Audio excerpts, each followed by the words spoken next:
Tonight, we're not starting with castles, crowns, or crusades. We're starting with ice, and with the people who chose the wrong place to stay for too long. They built stone houses, beautiful little villages, they raised cattle, they grew barley, and for a while it worked, for centuries even. But then, everything began to stop. The harvests, the births, the bells, and one day, quietly, they were just gone. Before we dive in, turn off the lights, maybe turn on a fan, or a soft ambient sound, whatever helps you relax. And if you'd like, feel free to like this video, subscribe to the channel, or drop a comment telling me where you're watching from, and what time it is for you right now. It really means a lot to know if you're enjoying what I'm creating here. Truly. Now then, let's begin. Stones still hold a bit of warmth, but outside there's only snow. You're in Greenland, the ground is white, the sky grey and still, and the wind doesn't hurry. It's cold and sharp. The Vikings arrived here in the 10th century. The silence here isn't empty. It's thick. You can almost touch it. It rests over the snow, like an old layer of memory, as if time forgot to press continue. The wind moves low, scraping against worn stone. It doesn't call. It whispers. There's ice everywhere, covering everything but not erasing it. You walk carefully. Each step sinks and still echoes, as if the echoes returned from places that no longer exist. You look around, you see ruins that don't look ruined. They're too tidy. The walls still stand. The doorways are aligned. There is order, but no life. You are on the southwest coast of Greenland. Centuries ago, a Viking colony thrived here. Farms, churches, trade, children, distant kings, it all existed. And now, all that's left are stones half buried in snow, and traces of a story no one finished telling. No market graves, no final chapter. Just silence. You approach a low structure. The stones are crusted with hardened snow. It looks like a house, or maybe a workshop. You run your fingers along the wall, cold, ancient texture. Inside, the emptiness feels like it's waiting. Not just absence, something left recently, and quietly. The air gets colder. A crack sounds in the distance. Wood breaking under ice, or the sound of a memory sinking one more layer deeper. No one truly knows why the Vikings vanished from Greenland. It wasn't war, it wasn't plague, it was disappearance. Slow, invisible, almost polite, like someone slipping away from a party without saying goodbye.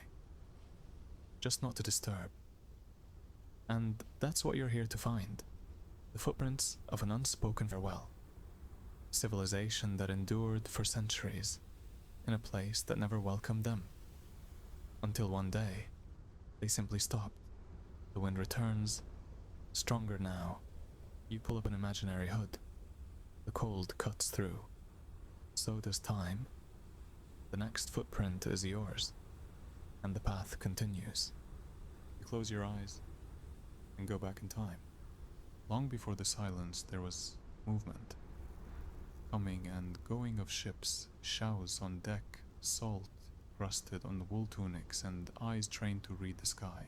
You are in the North Atlantic, 10th century. The water is dark, alive, and violent, but there's a sharp cut across it. Viking ships, long and narrow, their prows like claws, sails full of fate. You hear the sea crashing against wood. The hull groans. Your hand grips the ropes. No one complains. No one hesitates. Entire families crossing one of the most dangerous oceans on Earth, chasing something they're not even sure exists. The explorer Eric the Red was exiled from Iceland, and in the white emptiness of Greenland he saw a new promise. He spoke of fertile lands, grazing pastures, tolerable winters. Maybe he exaggerated, but when you're drifting, any promise feels like home. You walk among them, men with axes and shields, but also women with children, animals, sacks of grain. This isn't an invasion, it's a restart. There aren't many words on the boat, but when land finally rises through the mist, the eyes light up. Cry spreads. Relief, silent joy. When they arrive, the land isn't easy. It's stone, it's ice, but there are valleys, moss, possibility. They step off the boats like stepping onto a prayer. And there, in the middle of nothing, they begin to build. You smell wet wool, dried fish, fresh cut wood, children run between low walls, dogs bark, a makeshift bell rings out something that almost sounds like hope. Greenland was harsh, but alive. For a time they lived well. They traded with Norway, walrus ivory, furs, textiles. They existed, truly. For more than 400 years, they crossed the impossible and survived. You look toward the horizon and wonder, how many broken promises can the ocean carry? Maybe all of them. You observe the foundations, the first constructions, stone placed carefully over ice. The Vikings brought building techniques from Iceland, semi-buried houses covered with mud and straw. They seemed safe, but the ground here was different. Colder, unstable, what seemed strong cracked over time. They had to adapt. They had to listen to the land. But not everyone did. You see the walls of a sunken house, the remains of what was once a home, a shelter against the cold, a mistake against time. Children were born there, stories were told there. Someone waited for spring, and maybe it never came. You crouch near an old foundation. The stone hearth still stands, darkened by charcoal.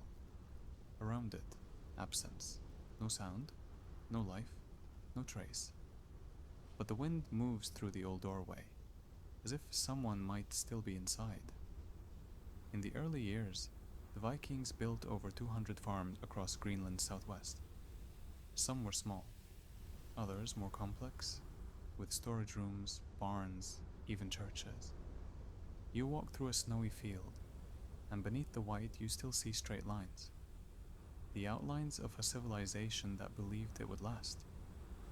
The stone walls, thick and low, held the warmth of bodies and the smell of seal fat burning like a lamp. Inside, families whispered. They sang. They mended leather boots. The light came from fire. The protection came from furs hanging at the entrances. The wolves stayed outside. The cold, not always. You find a broken spoon, made of bone, a small fracture along the edge. Maybe a child's, maybe a mother's. You hold it like you're holding absence, because the stone remains, but everything warm inside that house is gone. When archaeologists arrived centuries later, they found no signs of war, no plague, just empty buildings, lined up graves, simple objects left exactly where they were, as if the families had stepped out for a moment and never came back. You feel the wind shift. It passes through stone. It tells a story no one wrote. And you understand. Stone on ice is not stability. It's frozen hope. The sun only grazes the horizon, as if hesitating, unwilling to rise, too tired to set. The light that reaches you is pale, dim, a brightness that doesn't warm. You're deep in the heart of a Viking winter, but not an ordinary one. This one arrives early, stays longer, and offers no relief. The wind no longer sings, it cuts. The moss no longer covers the valleys. The animals hesitate to leave shelter. The earth responds less and less. In the early centuries, summers were short, but enough. Enough to grow, to raise cattle, to store food. But now you feel it. The rhythm of time itself is changing. Centuries later, researchers would call it the Little Ice Age. But for those who lived it, there was no name, only cold, creeping in year after year. Only silence, lasting longer than it should. You step into a stone house. The fire at its center is weak. The hay supplies are too low. The children's eyes are sunken. The skin on their hands cracked and dry. It is not hunger, not yet, but it's a warning. The cattle begin to die before spring. Cows freeze in the stalls. The sheep vanish in the snowstorms. Food is stretched, diluted, hidden. You hear the whispered conversations. Maybe summer will return. Maybe it's just a cycle. Maybe we did something wrong. But the ice doesn't respond. It just grows. And even inside a house with walls 1 meter thick, you can feel it. Something outside is changing everything, slowly, and without mercy. You walk to the stable. A lone cow breathes slowly, vapor racing from her nose like a ghost. Her eyes are glassy. The hay beneath her is wet. It no longer insulates anything. The father of the house whispers a prayer. He doesn't ask for summer. He only asks that this winter doesn't kill them all. That at least one animal survives. That his daughter has milk. That his wife stays healthy. These are not hopeful prayers. They are desperate ones. The village bell, once used to gather people, now rings just once a month to announce who has died. The cemetery, buried in snow, grows in silence. The children play less. They sit near the fire, drawing in the dirt with pieces of charcoal. Simple shapes. A boat, a sun, a face, a map that leads nowhere. You touch the inner wall of the house. Moisture has seeped into the stone. The heat escapes, and you understand why each winter felt like more than just a season. It was an enemy, a test, a constant reminder that here, there was no mercy. And still, no one left. Maybe it was faith, maybe pride, or maybe there was nowhere else to go. But the ice kept growing. You walk slowly. Each step sinks slightly into the thick snow, as if the ground no longer wants to be touched. The wind blows, slow but constant, like a breath that never stops. Ahead of you, a rocky rise juts out from the white horizon. It was a lookout long ago, a place where people waited, where they believed, where they stared at the sea with tired eyes and steady hearts. From up there, the fjord looks motionless. No waves, no boats, just the reflection of a dull sky on a surface that no longer counts time. But you imagine what it was like centuries ago, when the settlers climbed this place to search the horizon for something, a sign, a white sail appearing at the bend in the water, a ship bringing anything, letters, tools, stories, promises. For a long time, ships from Norway came too, sometimes 3 times a year. They had red sails, and the sound of bells ringing from their wooden hulls. They brought wine, iron, fabric, crucifixes. They took walrus ivory, bear pelts, and tales of a frozen, fertile land. They were the bridge between the ice and the world. But the visits began to fail. The winds changed, the currents shifted, and the ships disappeared. You sit on a stone darkened by time. It's smooth, not from hands, but from years of waiting. You hear in memory the tale of an old man who climbed here every day, wore his best tunic, stood still, for hours. He said someone would come, that a ship would appear. But over time he waited alone, and eventually even he stopped coming. The connection to the world dissolved in a strange way. It wasn't cut, it was forgotten. Like a letter that never arrives, but never returns either. Trade froze. Imported bells fell silent. Words were lost, not through cruelty, but distraction. Europe was busy with wars, plagues, disputes, and Greenland simply ceased to exist for everyone else. And still, the signs were there. In the sky, lights danced through the darkest nights, what we now call the Northern Lights. But for them, they were spirits, warnings. In the ground, faint tremors crossed the ice. The fish began to vanish from the rivers. The snow, which used to come in November, began falling in September. And it didn't go away. The elders whispered about the end of days. The young just lowered their eyes. You walk past objects nearly buried by snow. A wooden staff carved with runes, almost erased. A piece of cloth dyed with something that looks like blood. A walrus tooth once used as currency, a common practice among Greenland's Vikings, since walrus ivory was highly valued in medieval Europe. Small echoes of a people who refused to vanish without leaving clues. Even when the world had forgotten them, they kept marking their existence in quiet things. Archaeological records show that, even in their final years, the settlers kept performing Christian rituals. They kept writing letters, not knowing if they'd ever be read. They kept carving crosses in stone, kept praying for kings who had likely died, or who no longer remembered they existed. Hope here was stubborn, a candle fighting the wind. And as long as it burned, no one allowed themselves to leave. You find the remains of a small chapel. On the broken altar, there are still marks from kneeling. You touch one of the stones. It's cold, but not dead. There's something there. An echo, maybe. A vow to remain.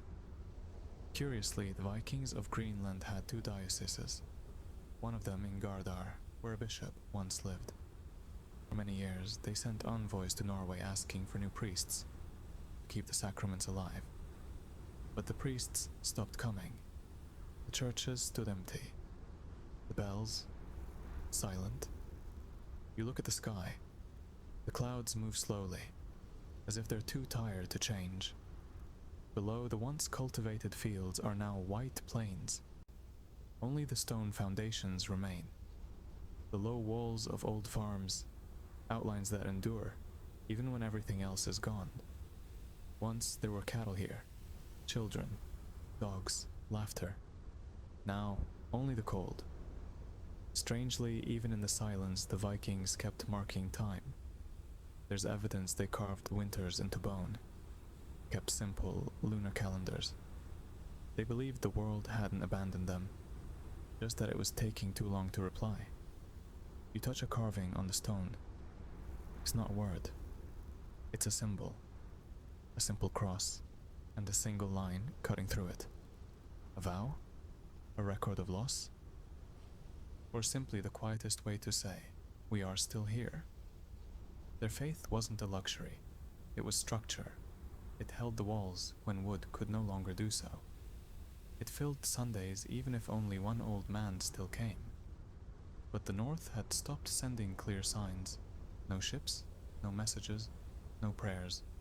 Only the echo of forgetting. And sometimes, what hurts most is not the wound. It's the abandonment. You remain there, seated on the old watchstone. There's no hurry. Time here isn't measured in minutes, it's measured in absences. Far off, a bird crosses the sky, alone, as if it too is searching for something that will never return. And for a moment, you understand. Some peoples disappear in battle, others disappear waiting. You move forward slowly. The ground beneath your feet is covered in fine snow, crackling like old paper. The air is cold, but the silence is colder. It's not an empty silence. It's dense, full of things that were never said, full of meetings that may have happened, but no one ever wrote about. You're far from the coast now, no fjords in sight, no boats, no bells, and it's here that the signs appear. Not in books, not in monuments, but in fragments. You find the tip of a bone, arrowhead, finely polished. Then a crude comb, decorated with lines that seem neither fully Norse nor fully Inuit. And just ahead, a piece of fabric stitched with plant fibers, stained by ice, but still intact. Traces of two worlds, one that arrived by sea, another that had always been here. Despite its name, Greenland was never fully green, and it was never fully Viking. Long before the ships with dragon heads, long before the Christian crosses, people already lived here. People who knew how to listen to the ice. They didn't try to conquer it. They tried to understand it. These were the Inuit. They lived among stones and glaciers, in semi-subterranean homes made of whale bones and blocks of snow. They hunted seals with harpoons, read the winds, and mapped the sea with their fingertips. They understood the animals, the cycles, the absences. You pass one of those structures. It looks like a tent, but made of curved bones and thick hides. Beside it, a stone building, Norse, stricter, taller, more solemn. Both stand side by side. Two ways of existing, two ways of surviving. We don't know exactly how these cultures met. The records are scarce, but the objects speak. Historians have found Norse blades with Inuit bone handles, Icelandic combs with Eskimo patterns, and hybrid tools, as if the hands that made them no longer knew who they belonged to. A silent fusion, a contact with no caption. You crouch before a small carved bowl. It's made of soapstone, a material the Inuit used often, because it withstands extreme cold. The piece is intact. Inside, a black mark. Soot, a sign of fire, a sign of life. And you wonder, what was it like to be here, when the rest of the world seemed to fade? For centuries, the Norse avoided relying on the Inuit. They came from Norway, from Iceland, from cultures that planted, built walls, celebrated harvests. They brought cattle, planted barley, built churches. They dreamed of Europe, in the Arctic. But the Arctic does not dream of Europe, and winter always returns. You walk a little farther. The wind shifts. A gust lifts the snow from the ground. For a moment it almost seems like someone ran past. A boy, a sled, a quiet laugh. But there are no footprints.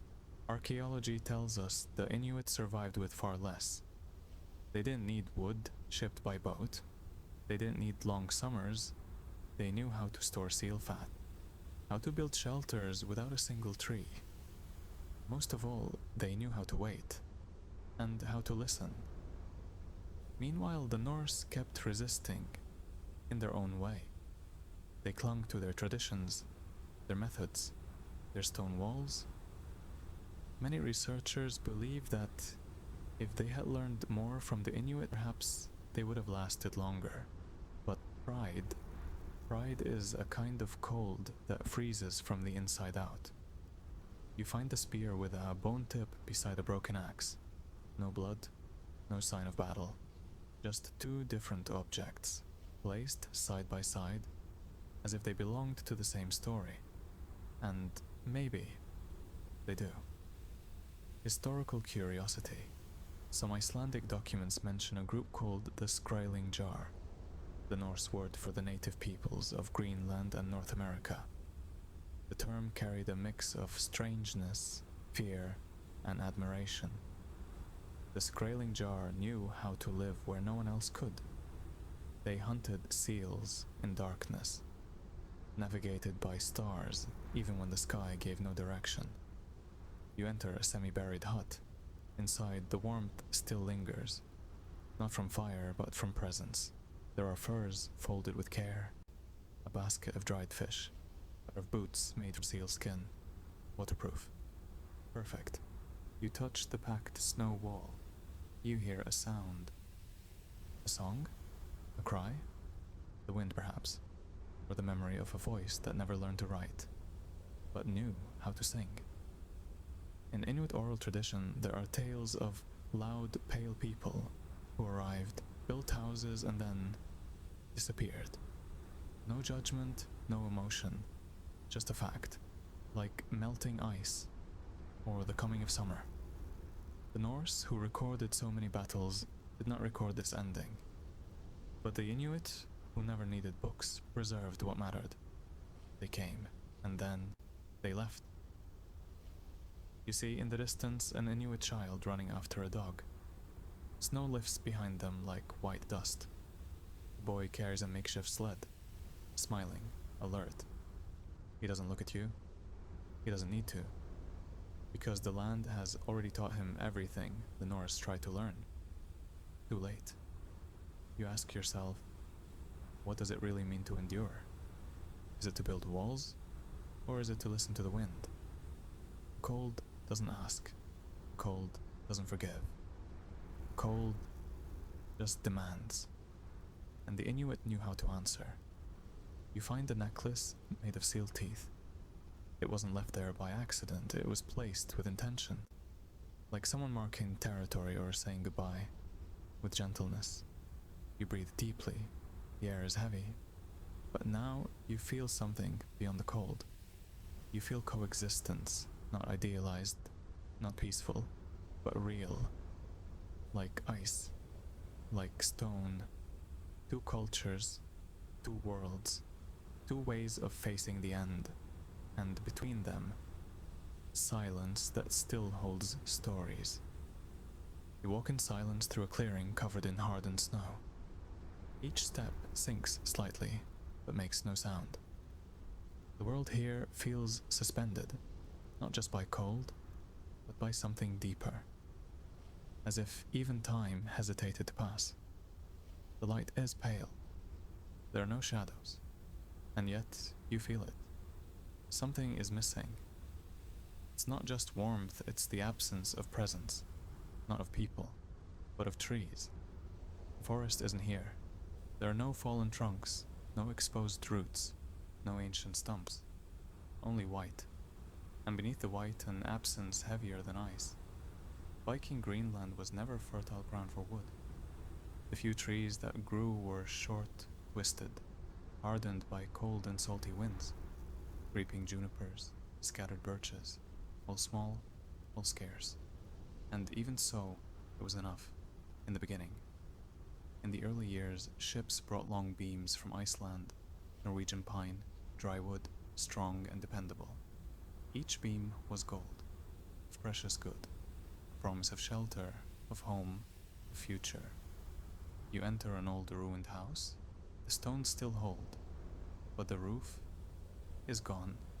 There's no sign of timber, no scraps, no splinters, nothing. Archaeologists believe the residents dismantled the roof when the last beam gave way.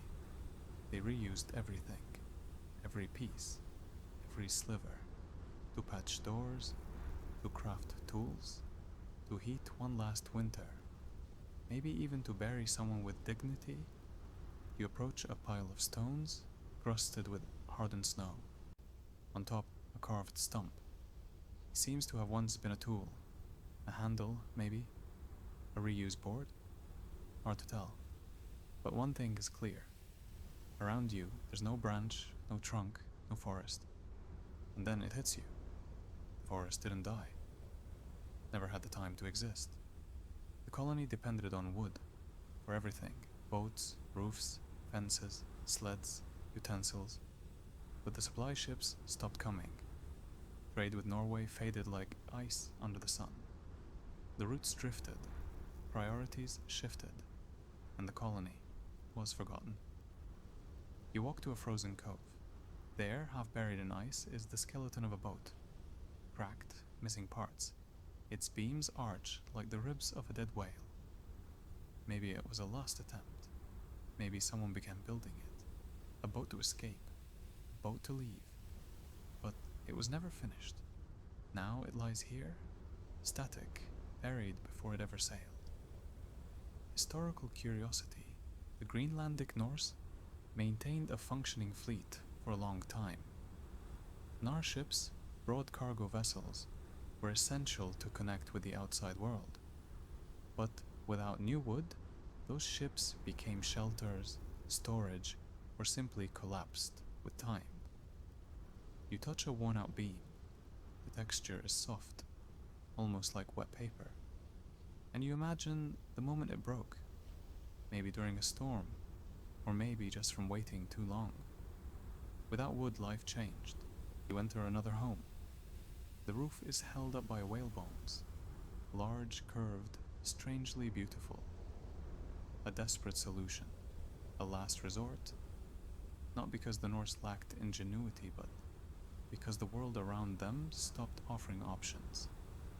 They took what they could from the land, cut bushes to burn as firewood, used turf for fuel, turned tents into fireplaces, tools into handles, doors into kindling, and one day, everything ran out.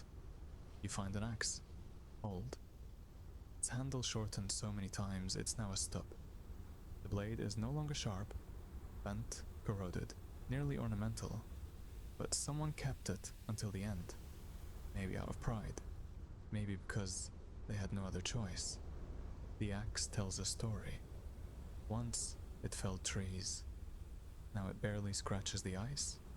Archaeological studies revealed some axes and tools in Greenland were repaired dozens of times. This shows that in the colony's final years, residents recycled everything, past the point of usefulness. Iron was rare, and without wood the maintenance cycle of tools broke down. You hear a distant creak. Is it the wind moving a loose beam, or just the sound of absence echoing between stones? The colony's children grew up never knowing what a forest was. No branches to climb, no shade to rest, no trees to dream beneath. A 15th century Icelandic chronicler wrote, "The timbers of their ships do not reach the sea." A lament, a sign that the Greenland Norse had become islands within themselves, unable to leave, unable to return. You see a boy, not real but memory, sitting on a stone step, holding a splinter of wood. He rubs it carefully, tries to shape it, tries to make it useful, maybe a spoon, maybe a tiny cross, but the piece breaks, and he bows his head. You find an unsent letter. Wrapped in furs, the edges fall apart at your touch. In the nearly faded text, a man writes that his wife died during the winter. He couldn't bury her, not because of snow, but because there were no planks. He kept her body in a cave, wrapped in cloth. Promised he'd make her a proper grave come summer. But summer never came, and neither did he. You run your hand over a dried root. It crumbles into dust. There's nothing left. And then you realize the absence of the forest wasn't just about wood. It was the absence of continuity. No wood, no boats, no beams, no roofs, no coffins, no shade for mourning, no shelter for the living. And in the end, no way to leave the land.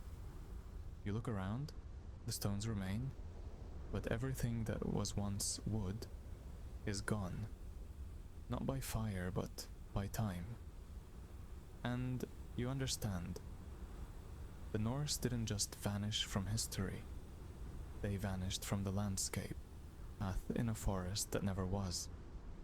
You're standing before a small stone building, The wind blows as if trying to warn you that here there's no one left. The entrance is slightly ajar, the wooden door long gone, replaced by ancient silences, and inside, only the darkness that settles when time grows tired of waiting. This was a church, but now it's only stone and echo. You step inside slowly. Your footsteps stir tiny particles of ice from the beaten ground. Every movement feels solemn, not because someone is watching, but because the emptiness weighs like a gaze. The walls still stand. The windows, small arched slits, barely let any light through, but just enough to reveal what's left. A broken stone altar, makeshift pews of rock covered in snow, and carved Christian symbol, worn down, almost erased, like a cross that's forgotten what it meant. You sit, not knowing if it's out of respect or mourning. This was the spiritual heart of the Viking colony in Greenland, a place of faith, of ritual, of hope, and of farewell. Historical note: Walsey Church, built around the 14th century, is the best preserved religious ruin in Norse Greenland. Its walls withstood centuries of cold, snow, and forgetfulness. It was there that the last officially recorded event in the colony took place, wedding in 1408. After that, silence. You close your eyes, and for a moment you hear something, not words, but a presence, the faint sound of whispered voices, a small choir, a priest in simple robes, farmers kneeling in sealskin clothing, restless children, hands marked by cold, yet joined in prayer. They weren't asking for prosperity, they were asking to survive. Faith was what remained when crops failed, when the boats didn't return, when the timber ran out, when winter began before autumn even ended. You walk toward the altar. There, one of the stones is cracked, as if someone once struck it with force. Frustration, despair, or just an attempt to mark time. In the Middle Ages, Christianity sat at the center of Viking life, at least among the converted in Greenland. The colony was structured around the church. Masses, liturgical feasts, weddings, funerals, everything passed through this place. But with isolation, even faith began to freeze. Missionary accounts from the 14th and 15th centuries speak of communities that forgot religious dates, of priests who received no new orders, of monks buried without rites, of wooden crosses rotted and left unreplaced. You place your hand on one of the walls. It's cold, but solid, and you understand even faith needs maintenance. With no contact from Europe, no new books, no clerical hierarchy, the local church lost its strength. Doctrines became memories, ceremonies became habits, and habits turned into absence. In a corner you find a broken chalice, small, made of clay, perhaps once used for communion, or some symbolic gesture, and now forgotten. The question that echoes in this space is not where did they go, it's did they still believe? When everything began to fall apart, the economy, the farms, the houses, the ships, did they still come here? Did they kneel? Did they pray? Or did they simply stare at the altar, hoping it would speak? You walk to a side wall. There are markings, scratched with some kind of metal point. Not runes, not Latin letters, just lines, like tallies, like counting, maybe a rough calendar, maybe days without food, maybe the number of absences in the front rows. You hear the echo again, but this time it's not a choir, it's lament.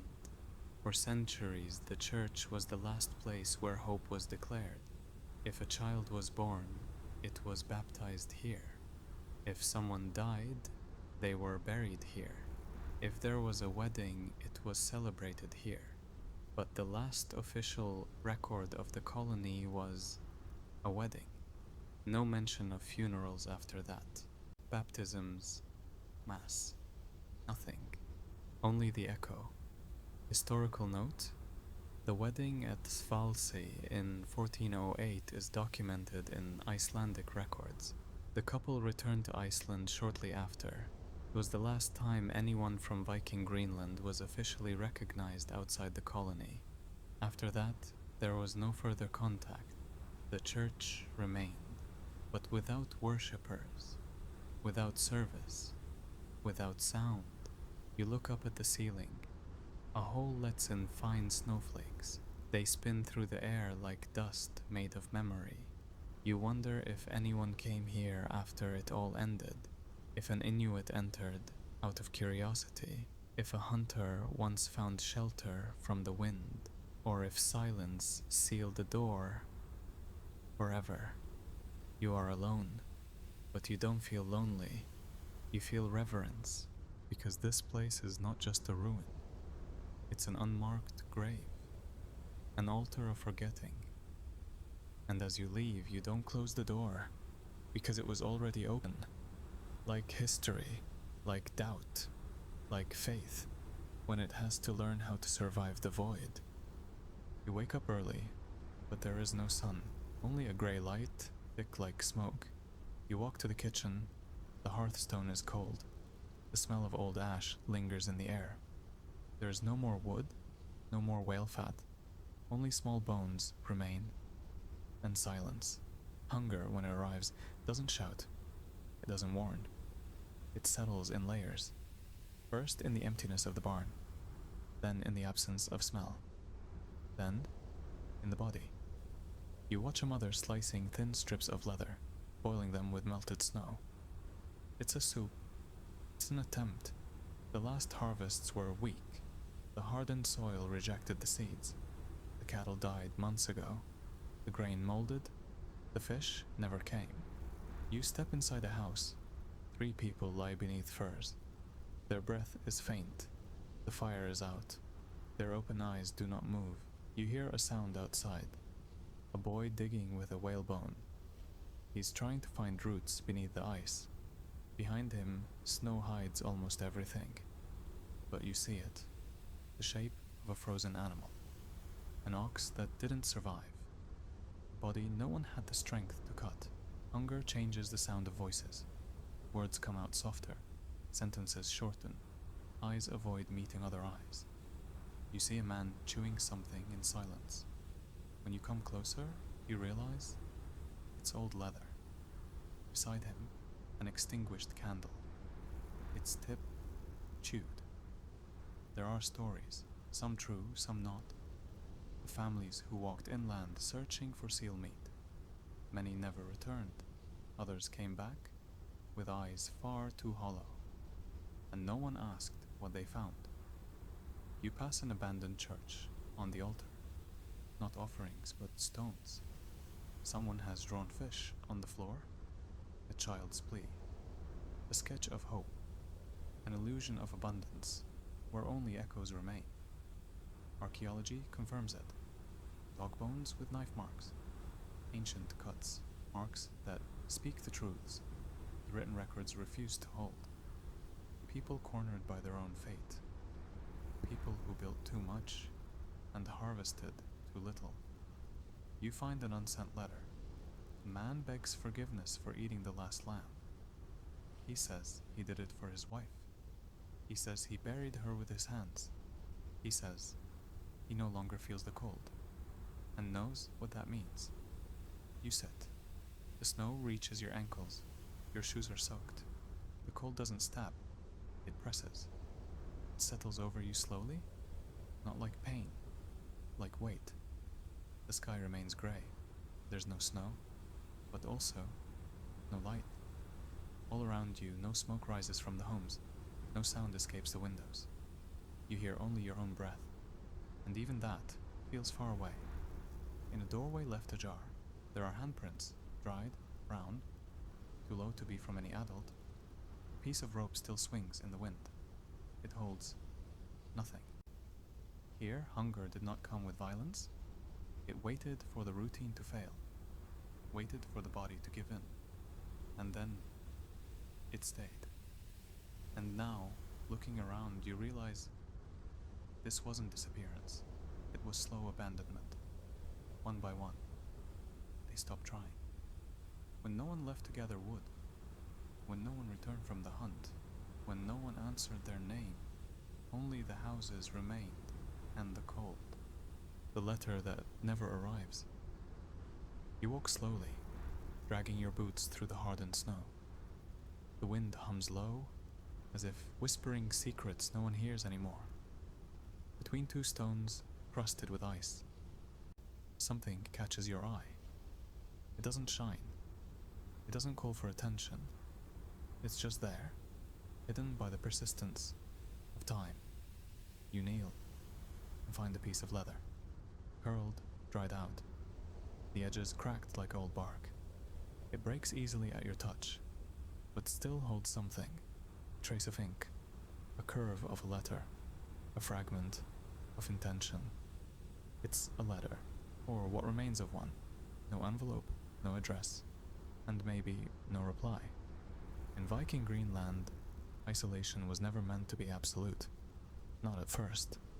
The earliest settlers kept a thread of connection with Iceland, with Norway. Ships crossed the North Atlantic, carrying wool, furs, walrus ivory, bringing back iron, timber, news, and letters. Letters written slowly, written carefully, written with hope. Tiny pieces of someone's voice, folded into silence and sent across the sea. You close your eyes, and you see him. A man sitting beside a weak fire. The flames flicker. He holds a handmade quill, in a hand trembling from cold. He writes slowly. The ink, dark, made from soot and animal fat, smudges against the rough surface. His handwriting is uneven, not from lack of learning, but from the pain of frozen fingers. He writes to the Bishop of Gardar, or to the king. He tells of winter, of cattle that die too soon, of the last wedding in the stone church of Valsey, of the daughter born in snow. And he ends with a sentence that isn't a plea, but a suspended promise. We await your return. But the sea doesn't answer. You step into a nearby shelter. The walls are stitched with seal skin, reinforced with frozen clay. In the driest corner you find a pile, more letters, all wrapped in leather strips, some intact, others dissolved into the ground. There are reports, prayers, words meant for no one.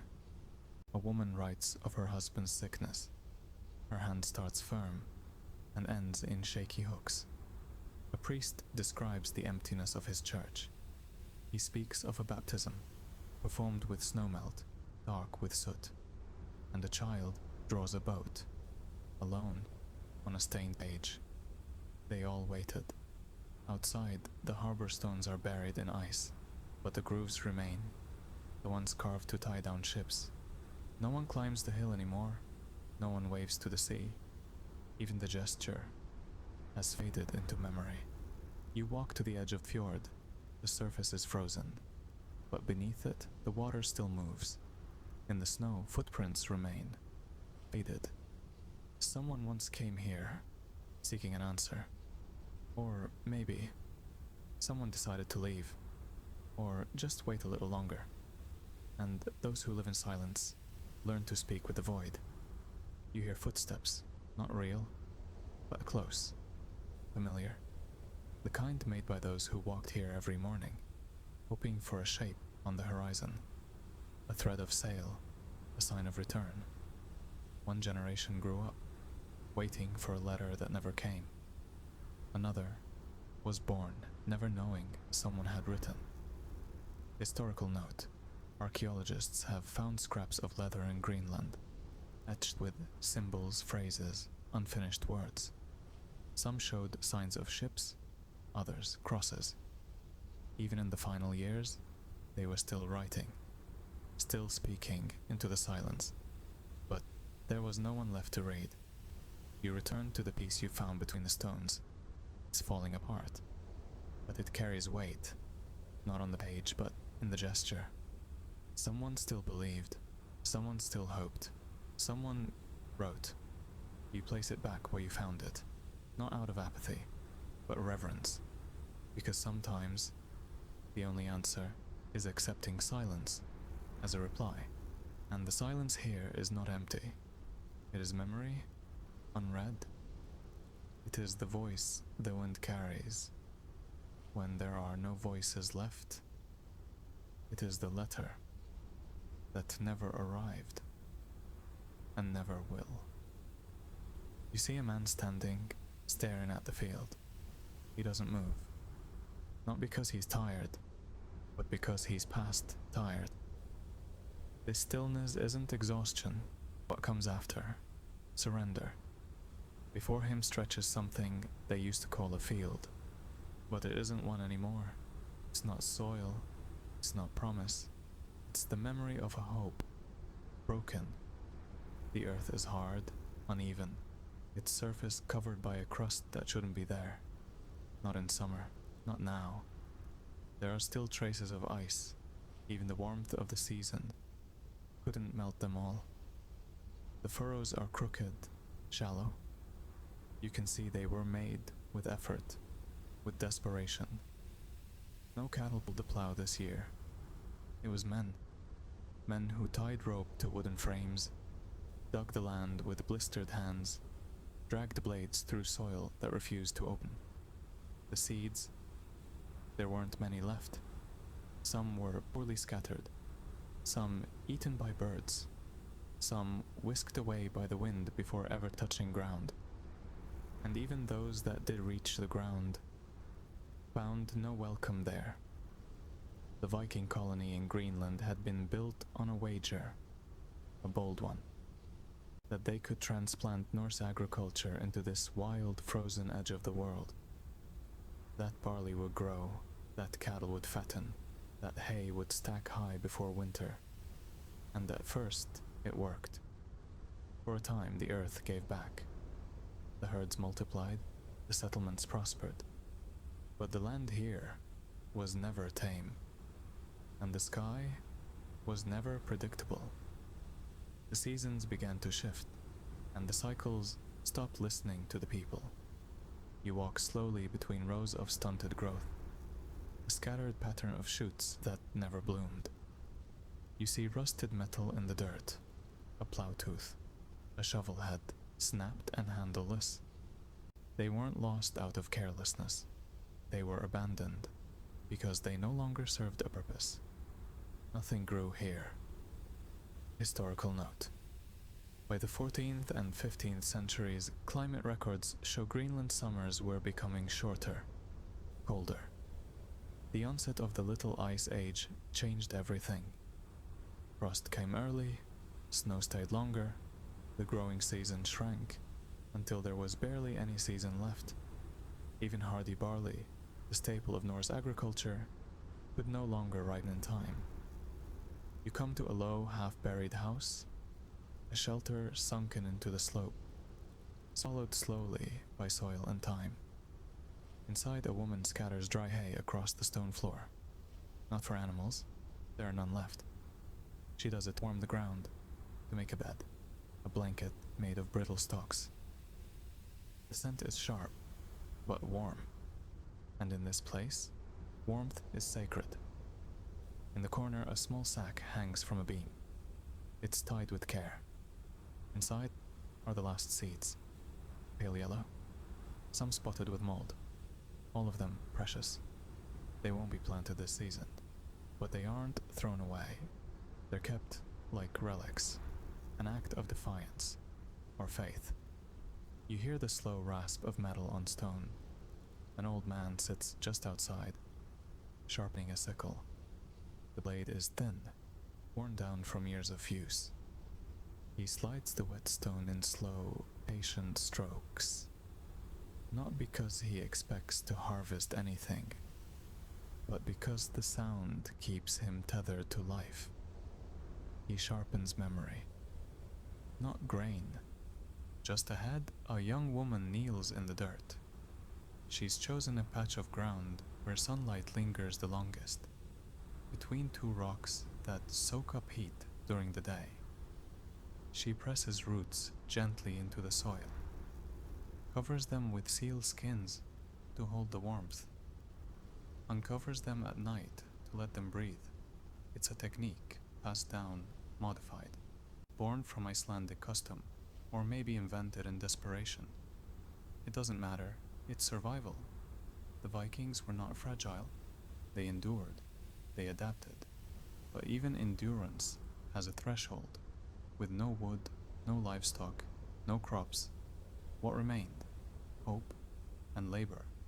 The belief that to work the earth, even when it no longer responds, is an act of meaning. They believed in effort. They believed in legacy. They believed in planting. Even if they might never see the harvest.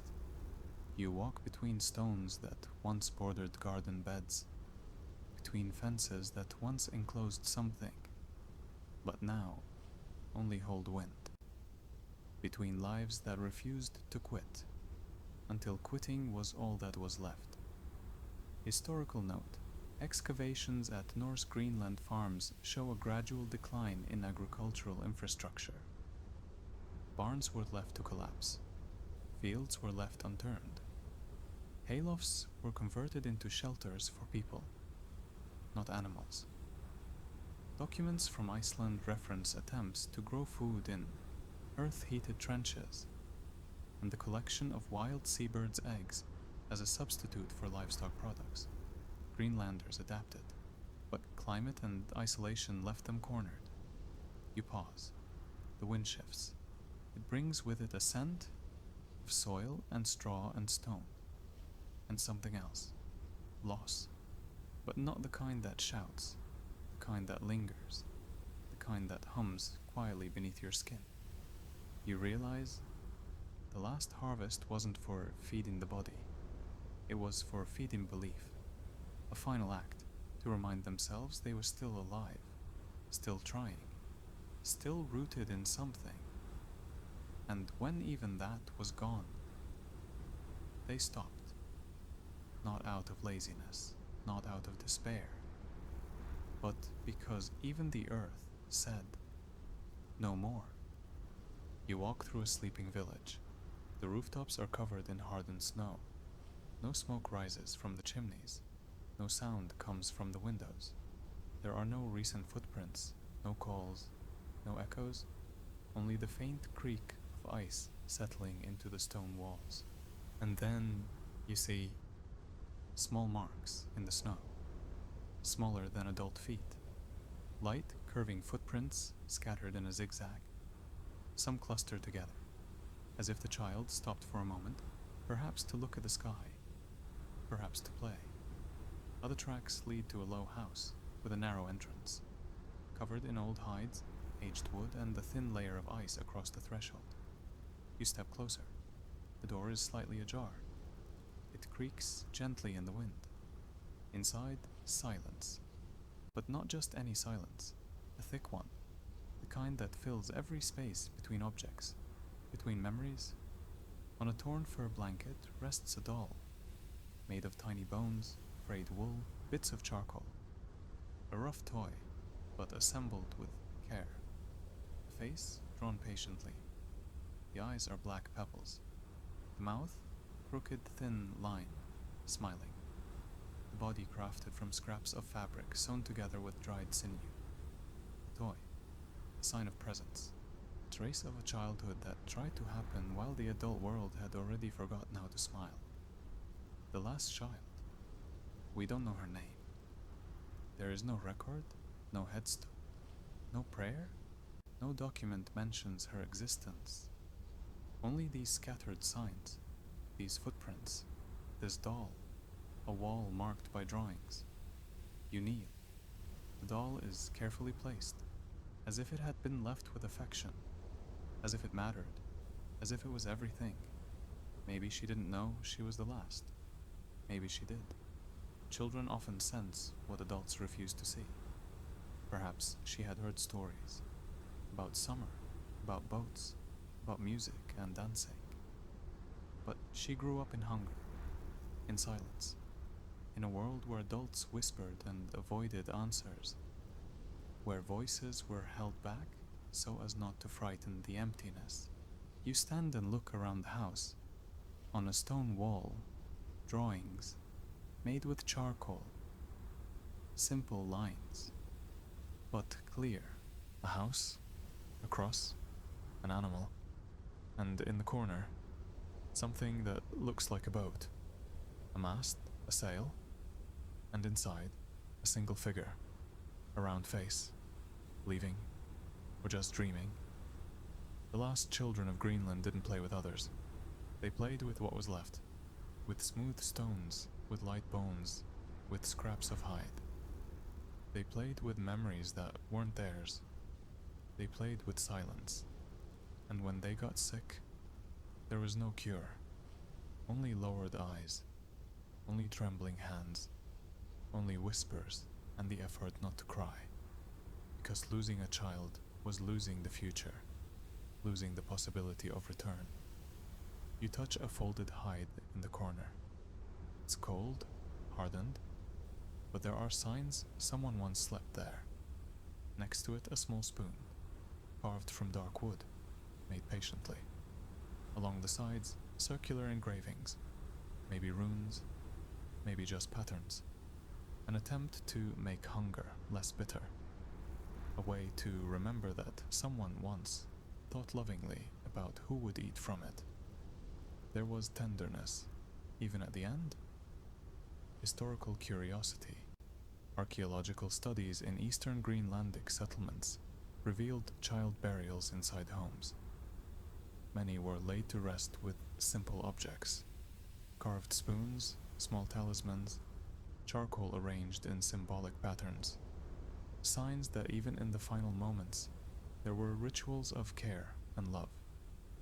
Efforts to comfort the unbearable. Records from the time suggest that, in the colony's final decades, baptisms became rare.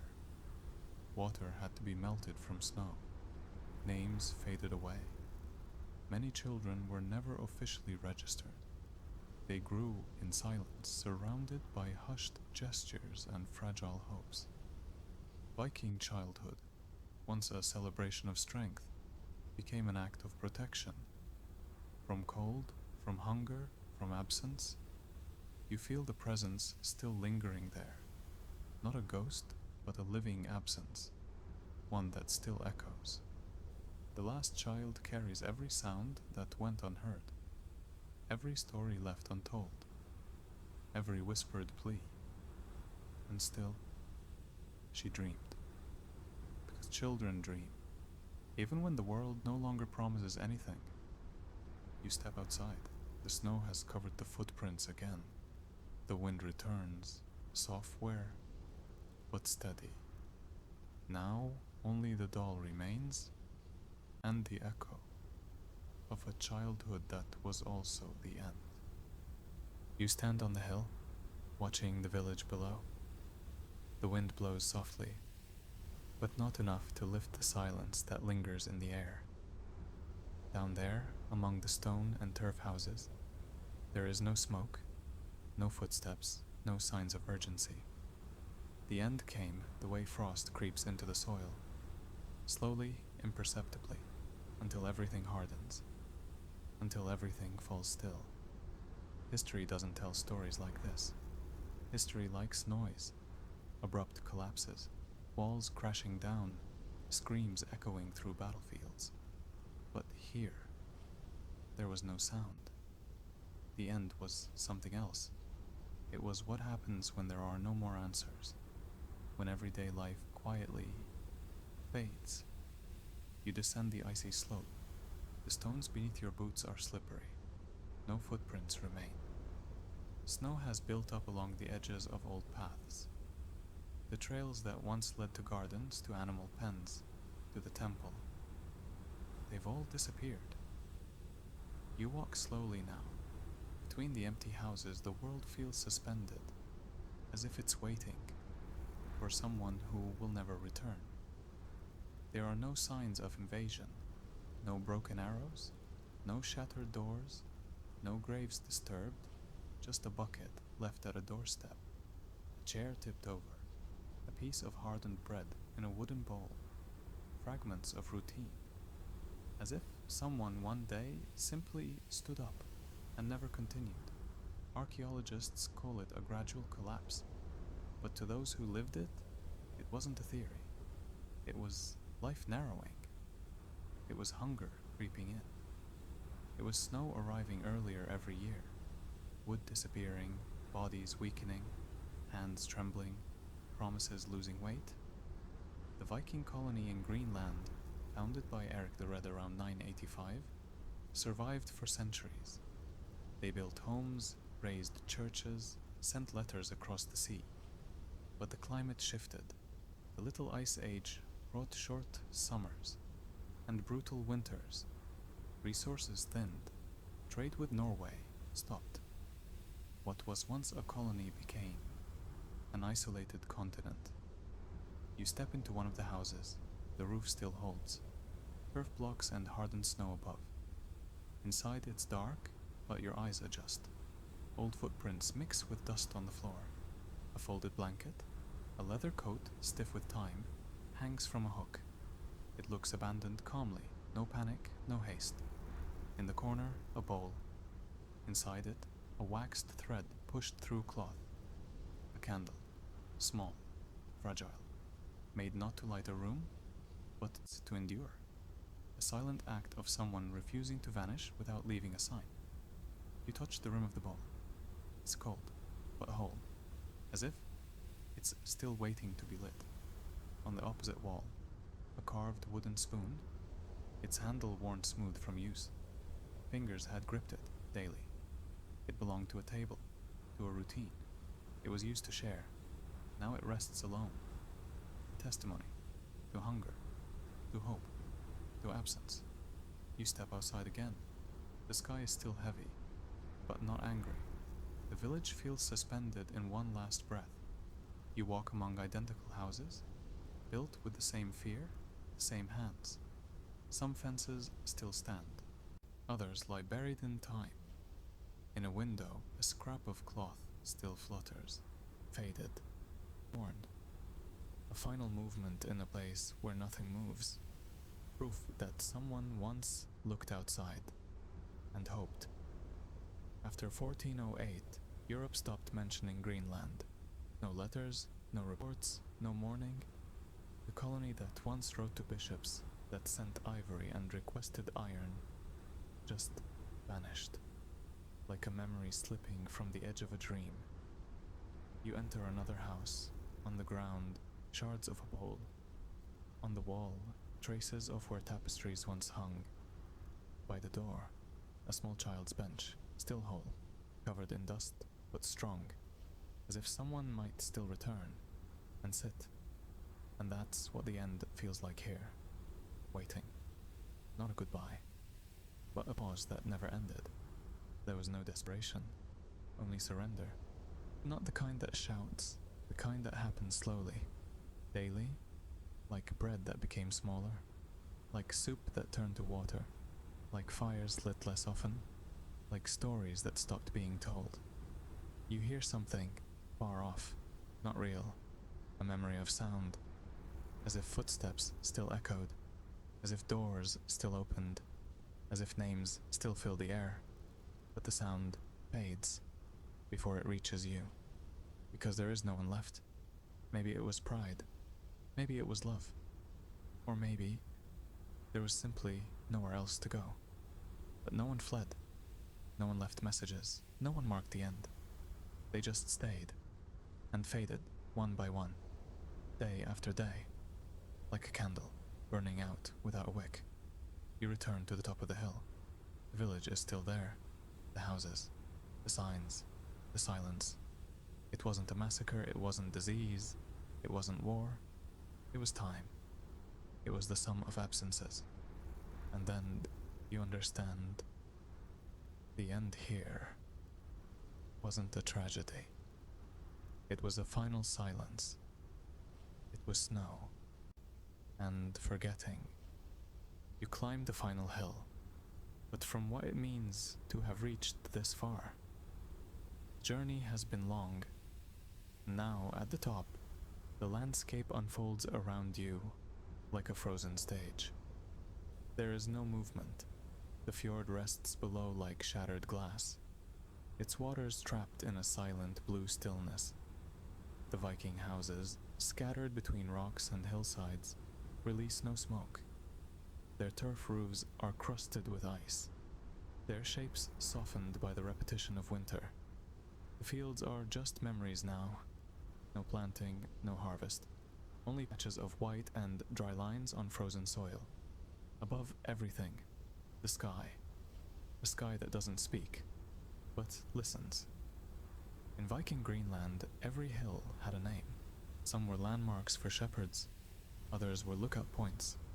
Maybe this one was just a place where someone once came to breathe, to try and make sense of what was left. And now, you sit. You hear the wind. But not as a force.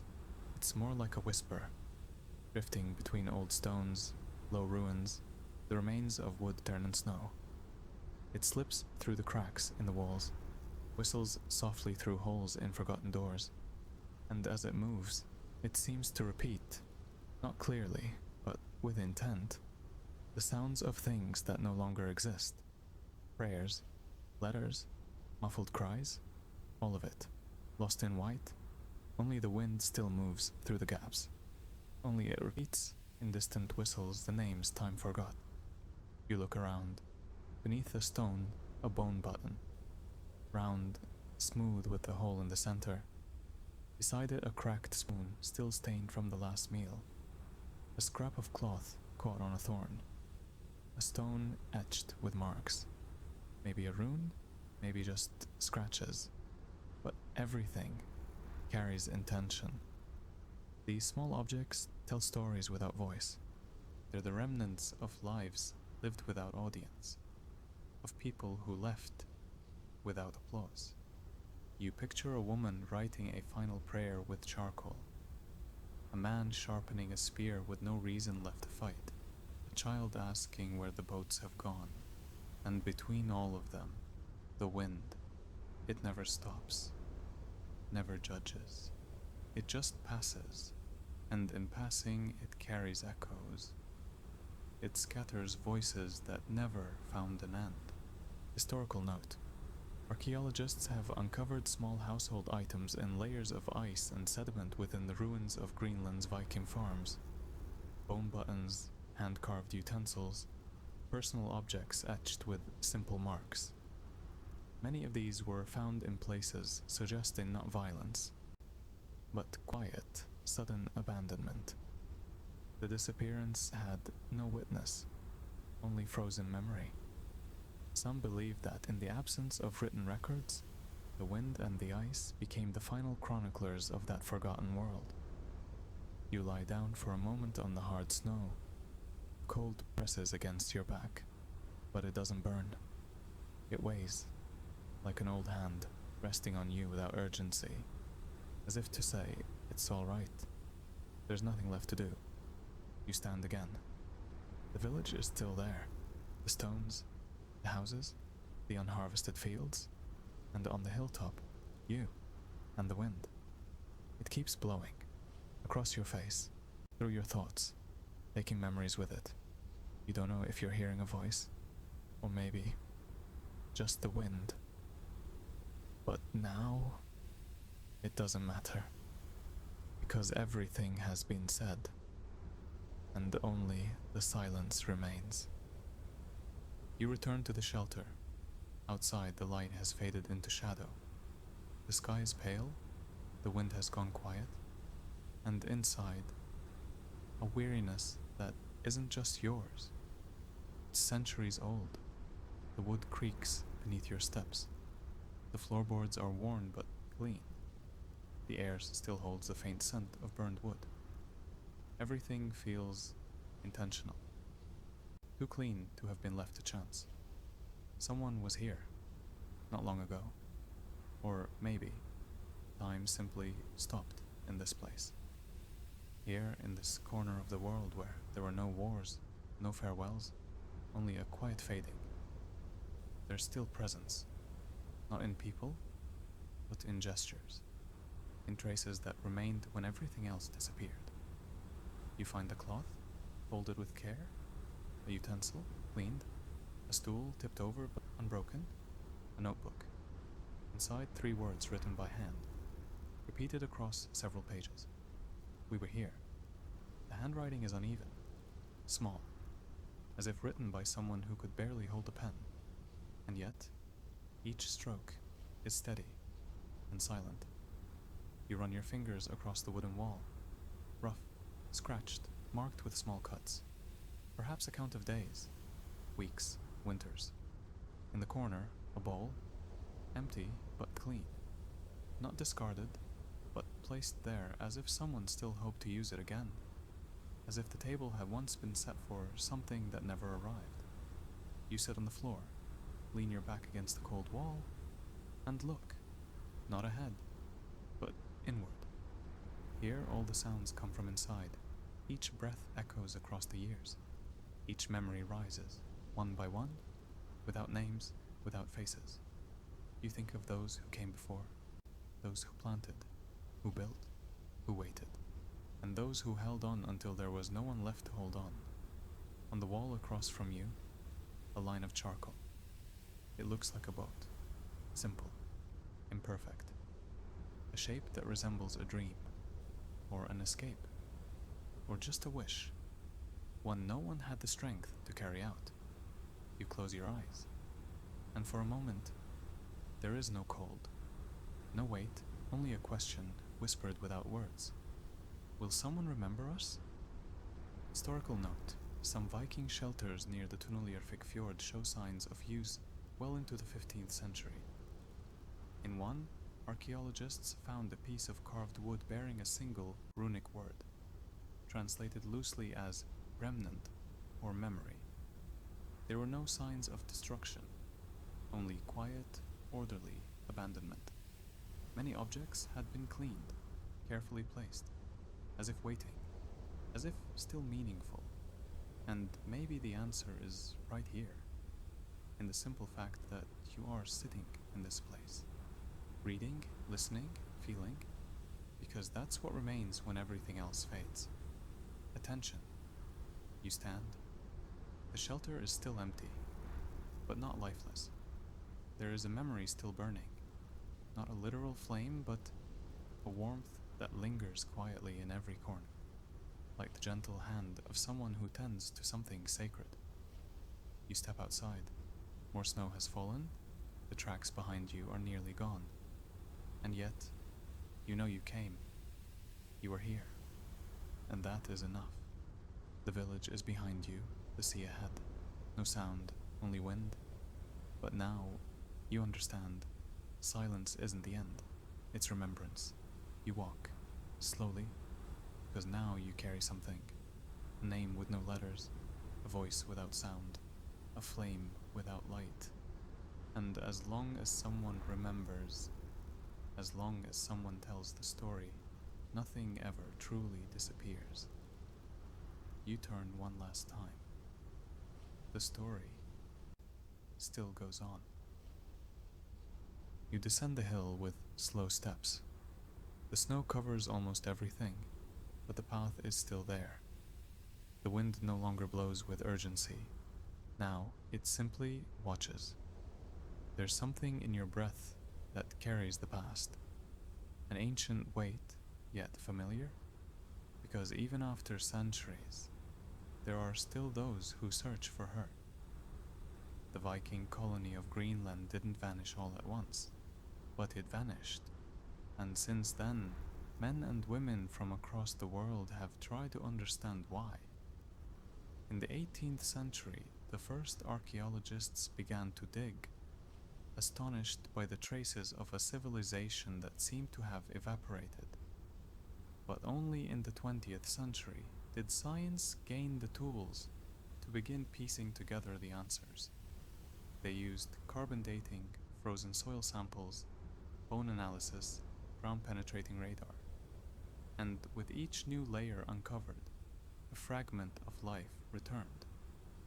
They found homes nearly intact beneath the earth, tombs preserved by the cold, remnants of meals, goat bones, barley seeds, shattered shells, tools worn to their limits, leather shoes with visible stitching, hairpins, cracked spoons, and letters never sent. One of those letters was dated 1408. It describes a Christian wedding at the church of Hvalsey. It is the last official record of Viking presence in Greenland. After that, no more lines, no more answers, only silence. Experts agree there was no single cause for the disappearance. The most accepted explanation is a combination of factors. Severe climate change, with shorter summers and longer winters. The end of trade with Norway and Iceland. Religious and cultural isolation after the Church's centralization in Europe. A growing shortage of wood, iron, and other vital resources. Occasional conflict, or perhaps quiet distancing, with the Inuit, who knew how to survive in the extreme cold. And above all, a collective faith that held on until there was no one left to hold it. Each decade brings new excavations, new maps, new theories, and sometimes a new object appears. A button, a scrap of fabric, a coin, a comb made of bone, and each one, every single one, seems to whisper the same message. They existed, they endured, they left signs.